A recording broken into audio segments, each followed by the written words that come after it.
Hello guys, welcome back to the channel. Today is 18th of January 2021 and we will be discussing the 13th class of current affairs series. So let's get started, and as usual before we get started it's a request to note down all the questions that we discussed together, because if you write it once you will never forget it another time. So let's get started with the first question. The first question is, in Dhaka's marathon, which Indian got fourth position? तो question में कहा गया है कि ढाका के marathon में recently India कौन से इंडियन को फोर्थ पोजीशन मिला है? तो options are A Jigmet Dolma, B Jackson Dorsey, C Vinay Kumar या फिर D none of them. So the correct option here is option number A, Jigmet Dolma को ढाकास मैराथन में इंडियन है जिन्हें फोर्थ पोजीशन मिला है. Now let's move ahead toward the second question. Second question is, Subhash Mukherjee Memorial Award 2020 was given to. Question में पूछा गया है कि सुभाष मुखर्जी मेमोरियल अवार्ड 2020 से किन्हें नवाजा गया. So Subhash Mukherjee memorial award is given to the doctors for their extreme goodwill and for their extreme good work in the field of medical science. तो options are A doctor Harshvardhan, B doctor Pinaki Dutta, C doctor Ashutosh Singh या फिर D none of them. So the correct option here is option number B doctor Pinaki Dutta. He belongs to the department of endocrinology से belong करते थे वो. So, Dr. Pinaki Datta, he belongs to endocrinology. Now, let's move forward and discuss question number 3. New India's ambassador in Portugal is. तो question में पूछा गया है कि इंडिया के एम्बेसडर पोर्चुगल में किन्हें नियुक्त किया गया. तो options are A Pankaj Mittal, B Abhishek Yadav, C Manish Chauhan या फिर D none of them. So the correct option here is option number C. Manish Chauhan has been regular, or we can say has been appointed as the new India's ambassador in Portugal. तो बात आई है Portugal की, तो we can see in the map that Portugal lies in Europe continent. Portugal की capital है Lisbon. Portugal के जो prime minister हैं दैट इज़ एंटोनियो कोस्टा, और पोर्चुगल में जो करेंसी यूज़ की जाती है दैट इज़ यूरो. इम्पॉर्टेंट है एग्जाम पॉइंट ऑफ व्यू से. Now comes the fourth question. Fourth question is, writer of The Gazing Eastward of Buddhist Monks and Revolutionaries is. तो question में पूछा गया है कि रिसेंटली एक बुक लॉन्च हुई है in the title the grazing eastward of Buddhist monks and revolutionaries. इनके राइटर कौन है? तो options are A K Palani, B Tenzing Lekpal, C S Y Qureshi या फिर D Romila Thapar. Yes friends, you can see over here book की ये जो है कवर पेज है, here it's written the name of the writer. So option D is the right option, that is Romila Thapar. तो अब एक और इम्पॉर्टेंट चीज़ हमें नोट आउट करनी है इसी क्वेश्चन में से, that is from option number C, that is S Y Qureshi. तो recently S Y Qureshi ji की book the population myth, Islam, family planning and politics भी रिलीज हुई है. वो भी एग्जाम पॉइंट ऑफ व्यू से इम्पॉर्टेंट है. Now fifth question, which countries space agency is going to make satellite from wood. तो question में पूछा गया है कि किस कंट्री की space agency would say satellite बनाने वाली है. मतलब जो पेड़ के तनों से सैटेलाइट बनाने वाली कौन सी कंट्री की स्पेस एजेंसी है.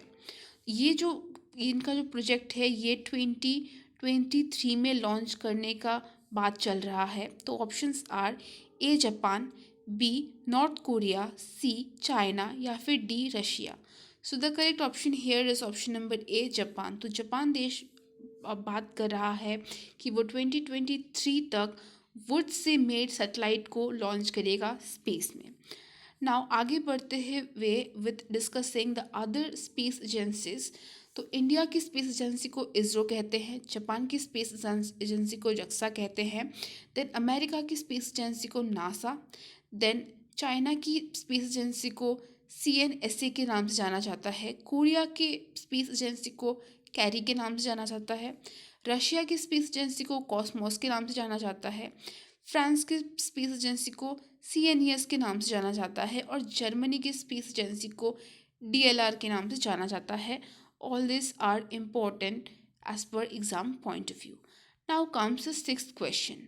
तो सिक्स क्वेश्चन में पूछा गया है कि Aero India 21 app was launched by.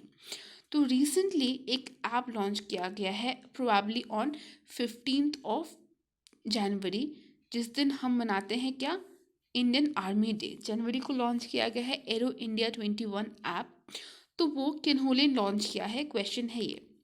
Options are A Piyush Goyal, B Rajnath Singh, C Smriti Irani या फिर D Narendra Modi. So the correct option for this is option number B, Rajnath Singh. तो एरो इंडिया 21 आपको लॉन्च करने वाले हैं, कर दिए हैं राजनाथ सिंह ने, and he is the defence minister of our country.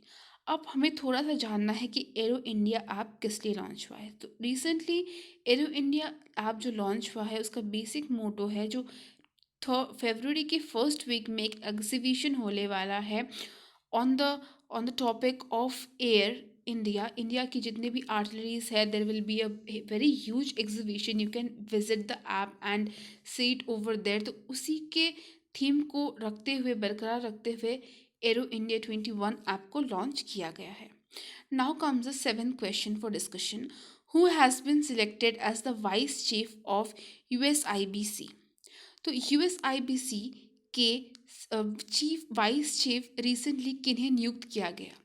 तो options are A Prithvi Paul Singh, B SK Saini, C Kiran Mazumdar Shaw या फिर D none of them. So the correct option here is option number C, Kiran Mazumdar Shah को recently vice chief of USIBC नियुक्त किया गया है. अब हमें थोड़ा सा जान लेना है USIBC क्या होता है. तो USIBC is United states India business council. तो ये जो है ये एक काउंसिल है इन विच बिजनेस एडवोकेसी ऑर्गेनाइजेशन. सो ये एक बिजनेस एडवोकेसी ऑर्गेनाइजेशन है जो कि एनकरेज करती है प्राइवेट सेक्टर को both in India as well as in United States. Now comes the next question, that is a 10th question. 10th question में पूछा गया है who had been awarded with chief of army staff recommendation. तो question में पूछा गया है कि chief of army staff recommendation से किन्हें नवाजा गया. तो options are a SK Saini, b Bipin Rawat, c RKS Bhadauria या फिर d Amrish Kumar Chaudhary. So the correct option here is option number D. Amrish Kumar Chaudhary has been awarded with Chief of Army Staff recommendation. Now let's know some of the most important posts in our armed forces.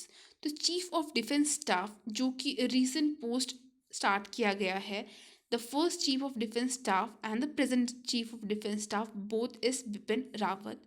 Then हमें जानना है chief of army staff, that is Manoj Mukund Naravane. Then comes the Vice Chief of Army Staff, that is SK Saini. Chief of Air Force, RKS Bhadauria. Chief of Naval Staff, that is Karamveer Singh. All these are important as per exam point of view. याद रखना ज़रूरी है. Now comes the 9th question for the day. 51th International Film Festival started in. तो question में पूछा गया है कि रिसेंटली जो 51th इंटरनेशनल फिल्म फेस्टिवल है वो कहाँ स्टार्ट हुआ है, या फिर आप कह सकते हो कि किस सिटी में स्टार्ट हुआ. तो options are A Goa, B Kolkata, C Mumbai या फिर D Delhi. So the correct option here is option number A Goa. तो 51th international film festival Goa में स्टार्ट हुआ है रिसेंटली, और फर्स्ट टाइम जो स्टार्ट हुआ था डैट वाज इन 1952 में फर्स्ट टाइम स्टार्ट हुआ था. ये भी इम्पॉर्टेंट है, याद रखना है आपको. Now comes the last question and the 10th question for the day. Which city had topped the ranking of becoming a tech hub in the world? तो क्वेश्चन में पूछा गया है कि रिसेंटली कौन सी सिटी ने टॉप किया है on the rank of becoming an tech hub. ये इंटरनेशनल लेवल पे इसका जो रैंकिंग है वो किया गया है, तो कौन सी सिटी है इनमें से? तो options are a Mumbai, b Bengaluru, c London या फिर डी पेरिस। सो जो टॉप किया है, it's very good to hear that the city is from India and that is none other than Bengaluru. और उसके बाद आता है London. So Bengaluru have topped the ranking of becoming a tech hub in the world. So here comes the end of the 10th question and the most important current affairs related question. Now let's quickly revise the important days of the month January. तो 1 जनवरी को हम मनाते हैं DRDO day, 4 को मनाते हैं हम Braille day, 6 जनवरी को मनाते हैं महाराष्ट्र पत्रकार दिवस, 9 जनवरी को मनाते हैं हम नेशनल NRI डे, 10 जनवरी को मनाते हैं वर्ल्ड हिंदी डे, 12 जनवरी को मनाते हैं हम national youth day on the occasion of Swami Vivekananda birthday.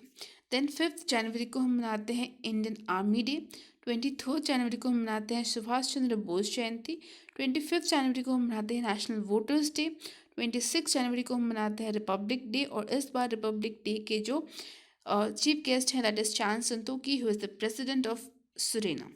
Now 28 जनवरी को हम मनाते हैं डेटा प्रोटेक्शन डे और 30 जनवरी को हम मनाते हैं martyrs day. So friends, here comes the end of our discussion. I hope it was a worth for you. If it was a worth, don't forget to hit the like button and to subscribe to our channel to get connected with us and to get the daily updates. So thank you so much. Bye bye. Jai Hind.